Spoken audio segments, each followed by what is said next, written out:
Hello, good evening, and welcome back. So, as we've seen the relaxation of the coronavirus lockdown laws, then of course you would expect that the amount of infections from coronavirus would increase. And that's what they're trying to say here. Is the R number balanced on a knife edge? Is it so that we have to do things really slowly because we risk it ballooning up again incredibly quickly? Well, there are two takes on this, and they're very interesting. The first is to say that yes, of course, and we've got Thameside Council that strongly advise schools not to reopen on Monday. And then the government insists the number is not above 1 anywhere in the country. So that we've got different people. One saying that we can't do any more because this is going to be ridiculous. We're going to get a second wave. It's going to be horrific. All this would have been for nothing. What are we going to do? The NHS is going to be overwhelmed despite only being 40% capacity of their intensive care units at the peak of the coronavirus. So they weren't overwhelmed before, but now they definitely would be. And let's just ignore that last number because that's an inconvenient truth. And of course, other people saying, no, we're doing fine. And there's another string to the bow, which we'll get onto soon. So the R number is, of course, is the number of people each infected person on average passes the virus onto. So if the R is 3, 10 people would infect 30s, but if it's 0.5, those 10 would infect only 5. Very, very straightforward. And of course, it would increase exponentially. So, what are the scientists saying? Not the science, but the individual scientists that we can pick out that support us. So one team at Public Health England and the University of Cambridge says this has been the clear pattern in the data since the 11th of May, when restrictions were eased, that the R is increasing. The findings suggest we're now balanced on the edge of a knife. Both the northwest and southwest are just above 1, but all regions are straddling 1, said Dr. Paul Bill, one of the researchers. But they say this is just one mathematical model, and there's huge uncertainty in the figures, as there has been since the beginning, from Ferguson, of course. The PHE data gives a figure between 0.72 and 1.2 for London. So either not a problem at all, or could become a problem some point in the future. The London School of Hygiene and Tropical Medicine agrees the southwest may be above 1, but paints a more optimistic view of the rest of England, and their R number for the northwest is just 0.8. So overall, I would say we're seeing R creeping up, said Dr. Sebastian Funk from the London School of Jazz, told the BBC. They also say the R number is 0.8 in Wales, Scotland and Northern Ireland, because of course they haven't lifted, so they must be doing something good. Yes. Is this a catastrophe for lifting the lockdown? No, it isn't. We see the margin of error in these as well is huge. The estimated percentage of people in the community testing positive, so we've seen a decrease, which tells you, of course, the R value must be less than 1, because the total amount of people with it is decreasing. So, how long would it take to know if the R is above 1? About 2 weeks. So after these protests with tens of thousands of people out, we should see it increase in 2 weeks' time. So in the middle of June, we should see them skyrocket again. Will they? Well, no, probably not. As we have here from Fergus Walsh, was coronavirus here earlier than we thought? Well, yes. It came around basically as far back as October. Seems to be when the first instances of it were known. But here we have, of course, Fergus Walsh, there we are, saying, my experience of testing positive for coronavirus antibodies clearly struck a nerve. 2 weeks ago I wrote that I'd had no recent symptoms, but dismissed a bout of pneumonia in January because it was weeks before the first confirmed cases of COVID-19 in the UK. This was covered on the channel as well. And other people responded, saying some as far back as November had COVID-like symptoms. Personally, myself, around Christmas and the New Year. It could have been just burning out from job and therefore having a bit of a break and all coming on, or it could have been the coronavirus. Or both. Why not? China, of course, kept us silent, but then later said, okay, yeah, we had symptoms on the 8th of December, sorry to say. And the first case in Wuhan could have been on the 17th of November, with several further cases that month, or possibly before. The first confirmed case in the UK were identified on 31st of January, when 2 Chinese nationals tested positive in York. The first confirmed case of transmission was on the 28th of February.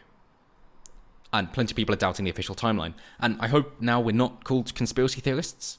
Let's hope.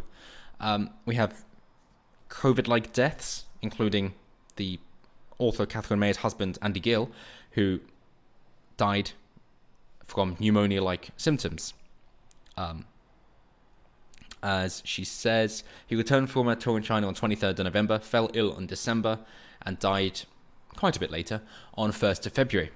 Doctors did consider whether it might be the new virus they were hearing about, but the timelines didn't seem plausible.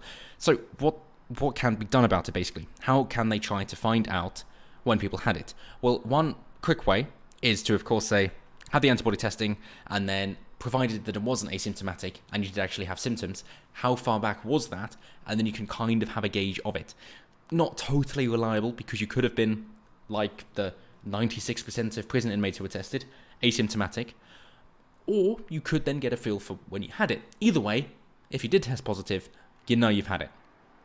So, not such a problem, unless we're suggesting that this is such a monumental virus that it mutates so quickly that you don't get immunity to it, but not so quickly that vaccines are ineffective. It's a paradox, this one. So Fergus mentions on COVID and thinks that, you know, he might have got it quite a while back, as well as other people, saying Deborah Scott from Blackpool, she got it in late November, where there was lots of hugging and handshaking, and her symptoms included a cough that could kill a horse and lasted for weeks. She kept thinking she was getting better, then it got worse. Then better, then worse. Then better, and then worse. Deborah is diabetic, and with a name like Deborah, probably shouldn't go down that road. Someone else lost their sense of taste, and we got people who are more skeptical. So, a retired molecular virologist who worked on coronaviruses for 20 years. His wife got pneumonia over Christmas with an appalling cough and loss of taste and smell. He thinks she and many others probably had another coronavirus, OC43, which can also cause respiratory illnesses, because there are about 6 main ones, ranging from the common cold to MERS. So there's a lot of leeway in between them. So if you want to be more specific, then of course it's SARS, because this is a severe acute respiratory syndrome. It's the novel 2. It's the second prolific version of SARS, basically. That's why it's novel 2 at the end. Not nearly as deadly as MERS, of course, which has a fatality rate of into the 30%, actually, closer to a plague or the Black Death than SARS or this coronavirus, of course. And normally the second mutation is less deadly than the first, because the virus wants to survive, survival of the fittest, that it needs to stay alive long enough in order to infect somebody else without dying. And of course, if they kill their host too soon, then they can't infect anyone else. So they want to be as contagious as possible, but as least deadly as possible. That's the ideal characteristic of a virus from the virus's perspective, if you could say that. So, we do have some here, though, saying the blood transfusion service, NHS BT, blood transfusion, has been doing surveillance of the prevalence of COVID-19. They've got samples from blood donors across England, which are tested each week for the presence of antibodies. And in the week of 23rd of March, it found antibodies were present in 1.5% of donor samples in London. That's the 23rd of March. Suggesting that people got infected at least 2 weeks previously. However, that donors are advised to wait a couple of weeks after any sickness before giving blood. So unless they were asymptomatic, of course, then it could have been far earlier than the beginning of March. And you would have a load of people during that time who were going through it and were then developing those antibodies, who would be too ill to have given blood at that point, so they wouldn't have been tested either. But NHSBT says that it has no plans to check donations made in February or January. So at the moment, we're just going with the earliest, March. That's the earliest we've got. But another one are CT scans. Fantastic. So the Summit trial scanned 6,500 men and women in Greater London between November 2019 and 23rd of March 2020. So the idea is, using those scans, we can see the difference between the normal lung on the left and the ground glass density, almost opaque windows in a bathroom, they say. So it's not opaque, it's translucent, as opposed to transparent. Get your words right. Opaque windows, they're called walls. They don't allow anything through them. They're opaque. They're called walls. They're not called windows.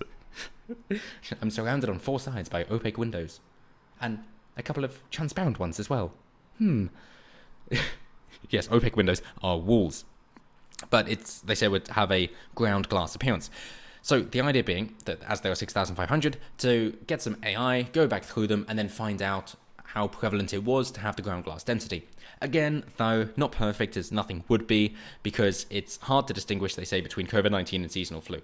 So although they will try and get the AI to work. They're trying to avoid retrofitting the COVID-19 to just general winter respiratory symptoms.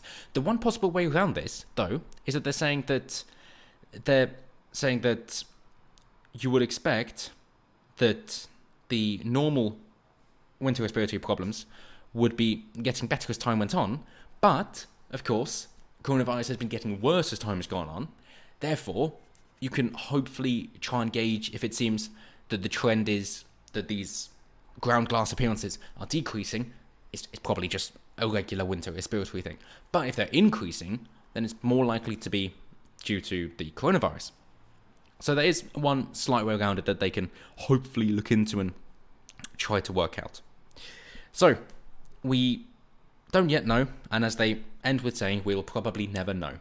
But at least it is a bit more to go into the jigsaw, and that is the way science works, that you always ask those questions, you always try and find out more, because there's always more to know, and the better informed that we can be, the better the decisions we can make, and hopefully end up with a better solution for everyone. So on that, for once, positive note, have a good one.